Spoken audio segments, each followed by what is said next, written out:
তো ঝাড়গ্রাম এলেই শুধু অসুস্থ হয়ে যায়। এই যে এখন যাচ্ছি হচ্ছে হসপিটাল ডাক্তার দেখাতে, আর আমি আর বৌদি হচ্ছে এখানে দাঁড়িয়ে আছি। আর ছোট বৌদি গেল কি আনতে গেল ভেতরে, জল বোতল আনতে গেল। আমি ছোট বৌদি আর কিট্টু যাব, আর বৌদি এখানে মানে এরকম ঠেস দিয়ে দাঁড়িয়ে আছে, সেই জন্য এরকম বৌদিকে দেখাচ্ছে। তো কালকে হচ্ছে মহাশিবরাত্রি, আমার কপাল ভীষণ খারাপ, আমি করতে পারবো না। তো কি করব, দেখি মায়ের সঙ্গে কথা বলি, মানে উপোসের ব্যাপারটা মা কি বলে, কারণ শরীর অসুস্থ আছে তো সেই জন্য মা হয়তো উপোস টুপোস করতে দেবে না, জানি না। যা ভোলেনাথের ইচ্ছে তাই হবে, আমি কিছু করতে পারবো না ভোলেনাথের কাছে। নাও বৌদি ভিডিও বানাবে, বানাক, আমি একটু বানাই, চল।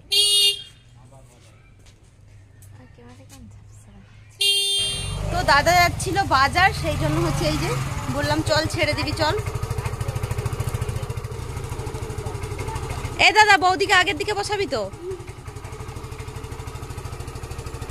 ভুল বললাম, বলো আগের দিকে বসাতে, তোমাকেও তো দাদা আগের দিকে বসায়।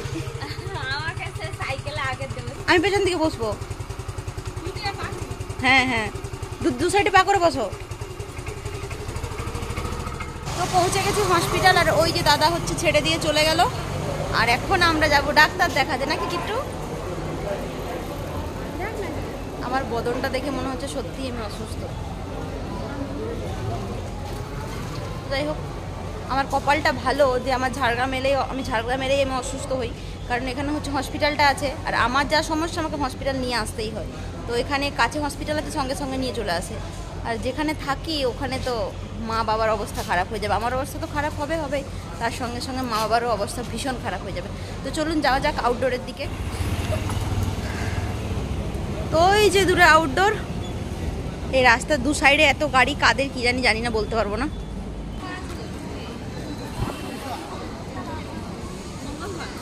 আজকে লাইন বিশাল বড় দেখা যাচ্ছে না, মোটামুটি ভিড় আছে। এই যে এইখানে লাস্ট লাইন।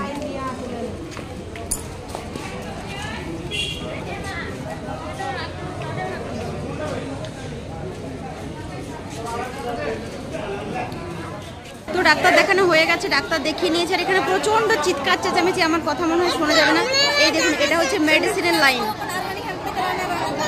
ওই ছোট বৌদি ওখানে ওষুধ নেওয়ার জন্য দাঁড়িয়েছে।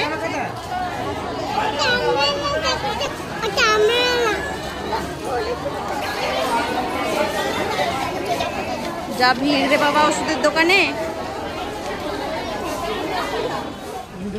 তো ডাক্তার দেখিয়ে নিয়েছি, আর কি বলে এই যে ইসিজি টিসিজি হয়েছিল, ইসিজি সব দেখলো, ডাক্তারবাবু বললো ঠিক আছেন, আর দুটো ব্লাড টেস্ট হবে, ওগুলোর জন্য ডেট দিয়েছে। তো নেক্সট ডেট আসতে বলেছে, একটা হচ্ছে মার্চ মাসে আর একটা হচ্ছে এপ্রিলে। আর দাবাই এখন কিনতে হবে, চলুন এই যে কিনে নিই। তো যাই হোক, ডাক্তার দেখে বেরোলাম, আর কিছু ওষুধ লিখে দিয়েছিল, ওষুধগুলো হচ্ছে ন্যায্য মূল্যের ওষুধ দোকানে পাইনি, বাইরে নিতে হবে, মানে ভেতরের দোকানে নিলে একটু কম হতো, আর বাইরে তো একদম যা দাম তাই নেবে। তো আর কিছু ওষুধ দিয়েছে। তো চলুন বাড়ির দিকে গিয়ে স্নান টান করি। আমার আর এবছর শিবরাত্রি হলো না। কিট্টুকে ডাক্তার দেখাতে এসেছিলো ছোটো বৌদি, আর এদিকে আমি দেখালাম। চলুন বাড়ি যাই। তো ওই যে বাড়ি এলাম, বাড়ি এসে বসেছি, এখন একটু জল টল খাবো, তারপর স্নান টান করবো। কী যে ওষুধ আমাকে দিয়েছে আমি জানি না। ঝাড়গ্রামের প্রায় হসপিটালের কাছাকাছি যতগুলো মানে ওষুধের দোকান আছে, সব দোকানগুলোতে ঘোরা হয়ে গেছে, কিন্তু পেলাম না ওষুধটা। কী ওষুধ দিয়েছে কী জানি। আর ওখানে চলে গেলাম, মাকে বললে মা হয়তো মেদিনীপুর থেকে এনে দেবে। একটা দোকানে বললাম অর্ডার দিলে এনে দেবেন না, বলছি না এটা রাখি না। আর যা হাব ভাব বলা, আর বাপরে বাপরে। তো যাই হোক, ওষুধ পাইনি, ঝাড়গ্রামের কোনো দোকানে ওষুধ পাইনি। যাই হোক, আসছি পরে স্নান টান করে। আগামীকাল হচ্ছে শিবরাত্রি, ওখানে জল ঢালা হবে। আর হচ্ছে আজকে রাত্রেবেলা থেকে মানে সন্ধ্যে থেকে লাইন দিতে হবে, নাহলে কিছুতেই লাইন পাওয়া যাবে না। আজকে মানে সারা রাত ধরে ওখানে মানে আমরা নদীতে জল নিয়ে লাইনে দাঁড়িয়ে থাকবো, ঠিক আছে? তো চলো ভিডিওটা এই যে সন্ধ্যা থেকে শুরু করছি, আমরা দুজনে যাব। আর আমরা আজ রাত থেকে যাওয়ার কারণে ওইটা লাইন দিতে হবে তোমার হচ্ছে, না হলে তুমি লাইন পাবে না। আর যদি তুমি হচ্ছে কালকে যাও তাহলে পুজো দেওয়া তোমার হয়ে গেল। তো ওই জন্য ওখানে যারা স্থানীয় মানুষ তাদেরকে ফোন টোন করে আমরা জানতে পারলাম যে আজকে যেতে হবে, আজকে রাত থেকে ওখানে সারা রাত থাকতে হবে, দিয়ে লাইন দিতে হবে, সকালে হচ্ছে পারবো লাইনে। আর প্রতিমা তো মানে ব্রত করেছে, ও হচ্ছে পুজো করে দেবে, আমি তো ঘুমাবো কোথাও, তার জন্য মশারি নিয়েছি। এইটা হচ্ছে যে তপবন, এটা কি বলে জায়গাটার নাম? রামেশ্বর তপবন। তো এটা হচ্ছে বিশাল বড় একটা মেলা হয় এখানে, মানে তারকেশ্বরে যেমন মানুষের এত সমাগম হয় এখানেও এরকম। তো চলো ওখানেই আজকে যাচ্ছি। প্রথমবার যাব আমি, আমার অভিজ্ঞতা অন্যরকম হবে। না না, প্রথমবার কোথায় তুমি একবার গেছিলে মনে করো? তখন বেশি এত মানে শিবরাত্রির রাতে প্রথমবার। শিবরাত্রি তখন ছিল নর্মালি যে সপ্তাহে যে পুজোগুলো হয় তিথি উপলক্ষে, সেই একবার গেছিল ওখানে পুজো দিতে। তো আমরা এই যে এখন সন্ধ্যাবেলা বেরিয়েছি, যাবো দুজনে। চলো চলো, অনেকটা রাস্তা যেতে হবে। এই যে বাইকে যে নিয়ে নিয়েছি একটা ব্যাগ আছে, একটা অভিজ্ঞতা, কারণ হচ্ছে এত রাত্রে আমাকে নিয়ে যাবে, ওর একটা নতুন অভিজ্ঞতা। চলো কোথায় বাইক রাখবো, কি করব, কেমন ভাবে কি হবে জানি না, চলো দেখতে থাকো, ঠিক আছে? চলো চলো। আর এই যে ভিডিও করার জন্য দেখো সূর্যের লাইট চলে গেছে, বাধ্য হয়ে এটা আমি ভাবতে পেরেছো কতটা অন্ধকার হয়েছে। তো চলো এবার লাইট টাইট খুলো, আমরাও বেরিয়ে পড়ি। চলো, ঠিক আছে না? তো হসপিটাল থেকে এসে মাঝখানে অনেকটা সময় কেটে গেছে, আর দাদা বৌদি মানে বেরিয়ে গেছে, রেডি হয়ে চলে যাচ্ছে হচ্ছে চন্দনের সন্ধ্যের। আমার আমি করে নিচ্ছি, তোমরা করে নাও। দাদা বৌদি যাচ্ছে হচ্ছে চন্দনেশ্বর মন্দির। চন্দনেশ্বর কোথায়? সরি, চন্দনেশ্বর কোথায় বলো তো? আসলে আমি চন্দনেশ্বরের না ভিডিও দেখছিলাম জানো, ওই জন্য বলা হয়ে গেছে চন্দনেশ্বর। যাই হোক, বৌদি আর দাদা যাচ্ছে রামেশ্বর। তো এই যে হ্যাঁ হ্যাঁ খুলে দে। আর এই যে হচ্ছে গাড়ি টাড়ি সবকিছু নিয়ে রেডি হয়ে গেছে। দেখুন রিং লাইটটা বন্ধ করতে বোঝা গেল যে কতটা রাত হয়েছে। আমার খিদেও পেয়ে গেছে। তো যাই হোক, আজকে ওরা রাত্রেবেলা ওইখানে গিয়ে থাকবে। ওইখানে কাকু হচ্ছে খোলা মাঠের নিচে, খোলা আকাশের নিচে, খোলা মাঠে খোলা আকাশের নিচে। তো কাকুর ছেলে মেয়েকে নিয়ে যাবে, আর হচ্ছে দাদারাও যাবে। তো দেখুন অনেকটাই রাত হয়ে গেছে, বেরিয়ে গেল।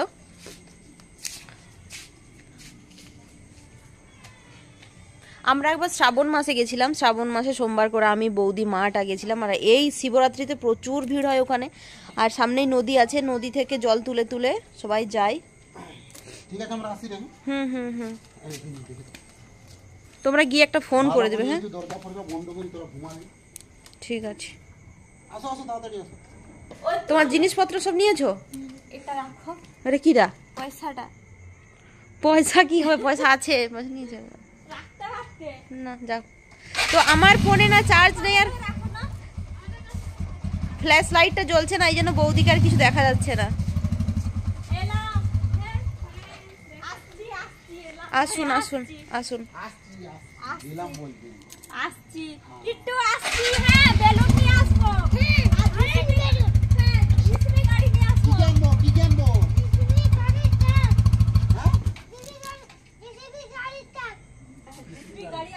যদি পাওয়া যায় তো অবশ্যই নিয়ে আসবো, ঠিক আছে? ঠিক আছে, ভালোই থাকবি। তোমরা যাবে গিয়ে ফোন করবে। হ্যাঁ ঠিক আছে, টাটা করে দে। ওই বাই বাই করে দিয়েছে। আর ছোটদা আসছে ডিউটি থেকে, এই জন্য বৌদি হচ্ছে বাইরে চা করছে। তো চলুন ভিডিওটা পরে কন্টিনিউ করছি। আমি হচ্ছে আমার ফোনটা একটু চার্জে দিয়ে দিই, কারণ অন্ধকার অন্ধকার দেখাচ্ছে, ফোনে চার্জ নেই। আর হচ্ছে কি বলে, ওই জন্য ফ্ল্যাশ লাইটও জ্বলেনি, এই জন্য অন্ধকার দেখাচ্ছে। আমি আসছি, দাঁড়াও ফোনটা চার্জে দিয়ে। মনটা আবার বড্ড মানে ফোঁস করছে, কেন বলুন তো? শিবরাত্রি জল ঢালতে পারছি না, আর কি বলবো বলুন। ভোলেনাথের শরীরটাও খারাপ, আর একটু অসুবিধাও আছে, সেই জন্য। যাই হোক, ভোলেনাথের যখন ইচ্ছে হবে তখন সব কিছু হবে।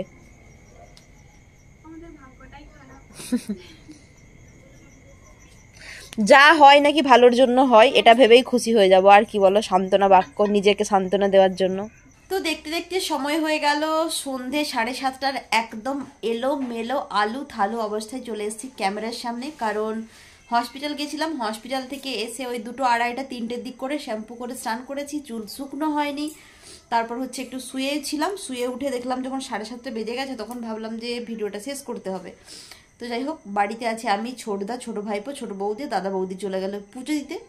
তো চলুন আজকের ভিডিও এই পর্যন্তই, নেক্সট ভিডিওতে আবার দেখা হবে। ততক্ষণ আপনারা সবাই ভালো থাকবেন, সুস্থ থাকবেন। আজকের ভিডিওটি ভালো লাগলে অবশ্যই লাইক কমেন্ট শেয়ার। তো চলুন বন্ধুগণ, নেক্সট ব্লগে আবার দেখা হচ্ছে। আপনারা সবাই ভালো থাকুন, সুস্থ থাকুন।